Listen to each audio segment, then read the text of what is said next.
السلام علیکم۔ کاش ہم اس رات مسجد کے اندر ہی رہتے۔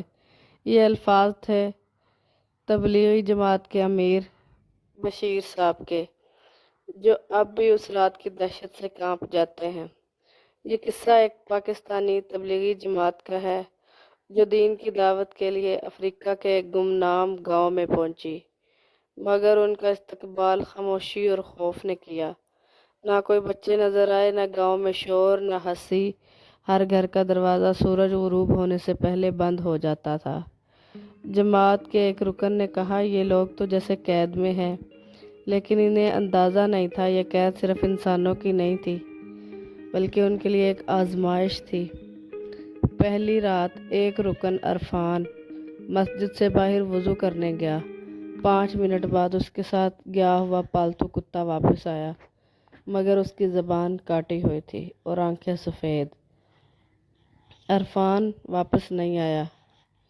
جماعت والوں نے گاؤں کے امام سے پوچھا تو اس نے صرف اتنا کہا کہ رات کے وقت یہاں کوئی نہیں نکلتا، اور جو نکلتا ہے وہ واپس نہیں آتا۔ یہ بات مذاق لگتی اگر وہ کتا نہ آیا ہوتا۔ اگلی رات عرفان کی آواز مسجد کے دروازے کے باہر گونجی، مولوی صاحب میں ہوں، اندر آنے دو۔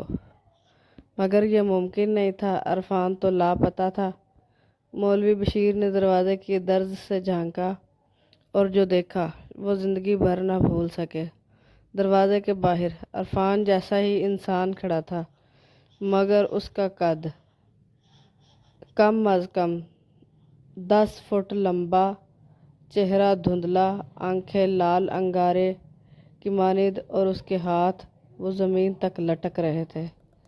مولوی بشیر نے دروازہ بند کر دیا۔ گاؤں کے سردار نے اگلی صبح سب کو بلایا اور راز کھولا۔ یہ جنگل جو تمہیں ہرا بھرا لگتا ہے، اصل میں ایک قید خانہ ہے، ایک آزمائش ہے۔ صدیوں پہلے ایک انسان نے شیطانی علم سے ہمیشہ کی طاقت حاصل کرنے کی کوشش کی۔ اس نے قربانیاں دی انسانوں کی، اور اب وہ مخلوق جو کبھی انسان تھی اسی جنگل میں ہے۔ دن کے وقت وہ سوئی رہتی ہے، مگر رات کو شکار کرتی ہے۔ جماعت والوں نے جانے کا فیصلہ کیا، مگر دیر ہو چکی تھی۔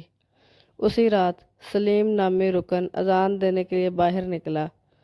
درختوں کے بیچ ایک سایہ ہلا اور صرف ایک لمحے میں سلیم کو اٹھا کر سالم نگل گیا۔ جو باقی بچے تھے وہ مسجد میں بند ہو گئے۔